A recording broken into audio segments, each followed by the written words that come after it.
जो एक सोच आती है, ये जो हम तज्जिए देखते हैं हर चंद के हमारे ऊपर सैंक्शंस नहीं हैं और हम वेस्टर्न ब्लॉक के साथ ही है हमारा जो सारा डिप्लोमेटिक हमारे जो लिंक्स हैं, लेकिन ये एक बात जो हमें ईरान के साथ जोड़ती है वो ये है कि उनका चलें हाफ हार्टेडली या किसी हद तक है या नीम न्यूक्लियर प्रोग्राम है, या वो कहते हैं कि वो अभी बम नहीं बनाएंगे लेकिन कैपेबिलिटी मुबैना तौर पर कहा जाता है। मगर ये बात हमें जोड़ती तो है ये दो चीज़ें जो हमारा एक कॉमन फो जो है इजराइल, और फिर वो इररेस्पॉन्सिबल स्टेट भी है, हम तो उसे रोग स्टेट भी समझते हैं, किसी के काबू में भी नहीं है। तो ये क्या is can there be some common ground between Pakistan and Iran vis this issue? देखिए, कॉमन इशू आपको पता है कि माजी में भी पाकिस्तान के ऊपर ये इल्जामात लगते रहे हैं कि जो पाकिस्तान जो अपना न्यूक्लियर जो टेक्नोलॉजी है या प्रोग्राम है वो एक्सचेंज करता रहा है, missile programme with Iran, North Korea, Libya, ये इल्जामात लगते रहे हैं। तो ये बात तो है कि मगरब के अंदर, इसराइल के अंदर कहीं ना कहीं जो पाकिस्तान का जो न्यूक्लियर प्रोग्राम है वो खटकता तो है। अगर ईरान तो कि अगेन वो कहता है कि हम तो कोई एटम बम नहीं बना रहे, स्टिल मगरब कहता है कि नहीं, हमें ये खदशा है कि वो बम बनाएंगे। तो असल इशू ये है कि जो मगरब है, अमेरिका, यूरोपियन ताकतें और इसराइल जो है वो अपनी अजादारी कायम रखना चाहता है। आपको पता है कि अगर जिस तरह आप इसराइल की एग्जांपल देख लें तो कि जी, इसमें एक और जो अहम पहलू है, अगर आप देखें कि इसराइल जो है उसने बाकी जो उसके पड़ोसी ममालिक हैं, बाकी अरब कंट्रीज हैं, उनको इसलिए भी दबा के रखा हुआ है क्योंकि इसराइल के पास भी न्यूक्लियर वेपन्स हैं। तो कि उनका एक डॉक्ट्रिन है, डॉक्ट्रिन जिसे आप कहते हैं कि एम्बिग्विटी डॉक्ट्रिन का मतलब क्या है कि इसराइल जो है बाकायदा तौर पर तस्लीम भी नहीं करता कि उनके पास न्यूक्लियर वेपन्स हैं और इनकार भी नहीं करता, ये उनका एक डॉक्ट्रिन है। लेकिन हकीकत है कि उनके पास न्यूक्लियर वेपन्स हैं और उसकी वजह से उसने जो बाकी खित्ते के ममालिक हैं, अरब ममालिक हैं, उनको एक दबा के रखा हुआ है। और इसलिए बाकी अरब ममालिक भी डरते हैं कि कहीं ऐसा ना हो कि इसराइल जो है वो हमारे खिलाफ कुछ बड़ी कार्रवाई करे, और जो बाकी अरब ममालिक हैं वो भी डरते हैं उनके खिलाफ कार्रवाई करने से। तो ईरान इसलिए खटकता है, उनको ऑब्वियसली एक सस्पेशन है कि ईरान के पास भी न्यूक्लियर वेपन्स हैं। तो ये जो न्यूक्लियर वेपन्स हैं ये एक क्लियरली एक डिटरेंस होता है। और आई थिंक अगर लार्जर गेम देखें तो इमीडिएटली तो आई थिंक इसराइल जो है बड़ा क्लेवरली प्ले करता है। उसको पता है कि खित्ते में ऑलरेडी उसके दुश्मन बहुत हैं, तो वो अननेसेसरली, अगर आप देखें इसराइल के जितने भी जो लीडर्स हैं, वैसे तो पाकिस्तान के हवाले से वो बात नहीं करते, लेकिन जब कभी करेंगे भी बात तो वो ऐसा तासुर देने की कोशिश नहीं करते कि आप बैन मुझे मार के अननेसेसरली पाकिस्तान को वो प्रोवोक करें। अगर आपको याद हो तो कुछ साल पहले आई थिंक एक फेक न्यूज शायद चली थी पाकिस्तान के न्यूक्लियर प्रोग्राम के हवाले से। इसराइल के वज़ीर दिफा थे, उनके साथ को बयान एट्रीब्यूट किया गया था, वो फेक खबर थी। उस पर हमारे जो वज़ीर दिफा थे ख्वाजा आसिफ, उन्होंने भी एक बयान जो है वो दाग दिया। बाद में इसराइल ने उसकी वजाहत की कि नहीं, ये एक झूठी खबर थी और हमारे जो वज़ीर दिफा हैं उन्होंने पाकिस्तान के न्यूक्लियर प्रोग्राम्स के हवाले से ऐसा कोई बयान नहीं दिया। तो उससे क्या रिफ्लेक्ट करता है कि इसराइल इस मौके के ऊपर नहीं चाहेगा कि ऑलरेडी अगर खित्ते के अंदर उसकी इतनी कॉन्फ्रंटेशन चल रही है बाकी ममालिक के साथ, ईरान के साथ भी, तो वो पाकिस्तान को भी। कमरान, मैं चाहूँगा थोड़े वक्त में आपसे ज़्यादा फ़ायदा उठाऊँ, मैं एक सवाल और आपसे इंटरजेक्ट करूँ, माफ़ी चाहता हूँ।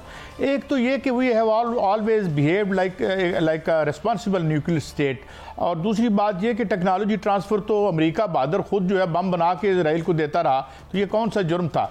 सवाल मेरा आपसे ये है कि अगर इराक़ के पास एटम बम होता, शाम के पास होता, अफगानिस्तान के पास होता, और अगर 2010 में हमारे पास ना होता, जब हम पे इल्ज़ाम लगा था वो जो ताजमहल पे हमले हुए थे, तो मेरे ख्याल में हमारा भी वही हशर होता जो हशर इराक़ का हुआ है, शाम का हुआ है, यमन का हो रहा है, या आजकल गजा का हो रहा है। जी कामरान भाई।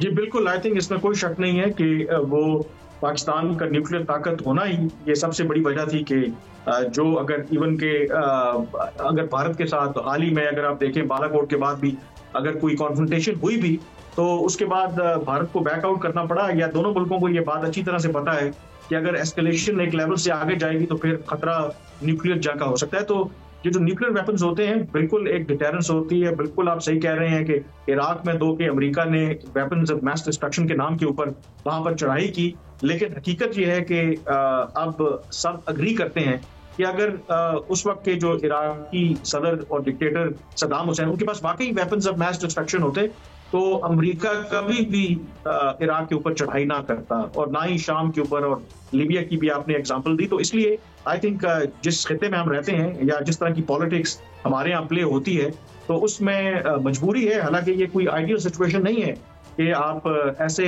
जौहरी हथियार रखें जिससे पूरी नस्ल तबाह हो जाए। हिरोशिमा, नागासाकी के जो दर्दनाक वाकयात और जो ट्रेजेडी है हमारे सामने है, लेकिन फिर मजबूरन अगर आपका जो एडवर्सरी है उसकी इंटेंशन अगर ये हो कि वो आपका फायदा उठा सकता है और उसके पास वो मौलिक हथियार हो और आपके पास ना हो, तो फिर आप खामोशी से तो नहीं बैठ सकते। तो इसलिए I think in that sense जो ये न्यूक्लियर वेपन्स होते हैं, it acts as a real deterrence. और यही वजह है कि शायद जो एग्जांपल आपने दी कि अगर बाकी जो मुस्लिम ममालिक थे वो बिल्कुल उनमें सिविल वॉर शुरू हो गई, बिल्कुल वहां पर इन्वेजन हो गई, तो पाकिस्तान का केस इसलिए डिफरेंट है कि ये दुनिया के लिए और खासकर के मगरब के लिए, इसराइल के लिए एक मुअम्मा है कि वो कैसे एक न्यूक्लियर पाकिस्तान से डील करें।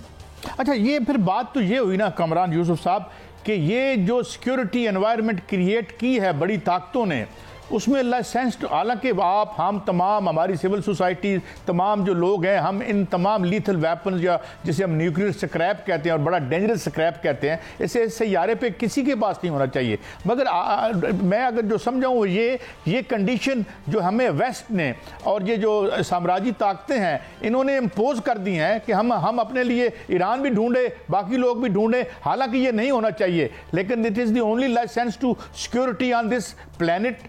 कामरान साहब देखिए, ये जो मगरब है, ये जो बड़ी ताकतें हैं, ये एक्सक्लूसिव राइट्स चाहती हैं। वो कहती हैं कि हमारे पास तो ये मौलिक हथियार या जौहरी हथियार हों, लेकिन किसी और मुल्क के पास ना हो। अगर कोई मुल्क जो है मुस्लिम मुल्क हो तो वो तो और भी उनको खटकता है। तो ये डबल स्टैंडर्ड्स हैं। अगर आप उसकी एग्जांपल मैं रिसेंटली अगर आपको देखें तो जो हाल ही में अमेरिका ने 4 जो कंपनीज, जिसमें 3 चाइनीज कंपनीज हैं, उनके ऊपर पाबंदी आयद की है कि वो पाकिस्तान को जो बैलिस्टिक मिसाइल प्रोग्राम है उसमें वो असिस्ट कर रहे थे। और बकौल अमेरिका के ये उनकी एक पॉलिसी है कि दुनिया में बड़े पैमाने पर जो तबाही फैलाने वाले हथियार हैं उसके अदम फैलाव की एक कोशिश है। लेकिन दूसरी तरफ वही अमेरिका है जो इसराइल को $3 बिलियन की सालाना मिलिट्री इमदाद देता है। $26 बिलियन की अभी कांग्रेस ने फ्रेश जो है इमदाद उनको दी है। अक्टूबर से लेकर अब तक इसराइल को अमेरिका ने $74 बिलियन की मिलिट्री असिस्टेंस दी है गाजा में जो जेनोसाइड हो रहा है। तो अगर तो अमेरिका अपने आप को समझता है कि वाकई वो दुनिया में जो बड़े हथियार हैं, बड़े पैमाने पर तबाही फैलाने वाले हथियार हैं, उसकी अदम फैलाव की बात करता है, तो फिर तो अक्रॉस द बोर्ड होना चाहिए ना। फिर आप इसराइल को भी हथियार ना दें, फिर यूक्रेन को भी ना दें, फिर भारत को भी ना दें। तो ये जो सिलेक्टिव अप्रोच है, इसीलिए तो आई थिंक पाकिस्तान हो, ईरान हो, बाकी जो ममालिक हो। माय लास्ट क्वेश्चन कामरान भाई, माय लास्ट क्वेश्चन आपसे। अब माय लास्ट क्वेश्चन, जब ये धमाके हो रहे थे तो मैं उस वक्त भी जर्नलिज्म में था, तो पैसिफिस्ट जितने भी थे वो जो कह रहे थे ना करें ना करें ना करें, इंडिया अपने धमाके कर चुका था। तो डू यू थिंक कि जो पैसिफिस्ट थे they were on the wrong side of history and we would have been a lot vulnerable had we not exploded the bombs, Kamran साहब? आई थिंक ये डिबेटेबल पॉइंट है क्योंकि पाकिस्तान के पास, जब भारत ने ऑब्वियसली 70s में भी पहली दफा उन्होंने न्यूक्लियर एक्सप्लोजन किए थे, और पाकिस्तान 98 में जब उन्होंने किए तो पाकिस्तान के पास एक मौका था। अदरवाइज डिबेट जो पैसिफिस्ट हैं वो ये कहते हैं कि पाकिस्तान के पास तो न्यूक्लियर सलाहियत मौजूद थी इवन 80s 90s में। फर्क ये था कि आप क्या हमें उसके जवाब में टेस्टिंग करनी चाहिए या टेस्टिंग ना करके हम एक हाई मॉरल ग्राउंड ले लें, इसके ऊपर डिबेट। अगर आप टेस्ट ना भी करते तो स्टिल ऐसा तो नहीं था कि पाकिस्तान के पास न्यूक्लियर वेपन्स नहीं है। तो ये उसके ऊपर डिबेट है। बट आई थिंक जो इम्पोर्टेंट चीज है, at the end of the day I think it was necessary. वो मौका शायद आपको दोबारा कभी ना मिलता। वो एक बड़ी शॉर्ट विंडो थी पाकिस्तान के पास कि पाकिस्तान, भारत ने किए हैं तो हम भी कर लें। तो I think at the end of the day it was the right decision, और इवेंचुअली आपने देखा कि दुनिया ने फिर रिकंसाइल भी कर लिया। Kamran Yusuf Saab, always a great pleasure to have you on the show for enlightening us.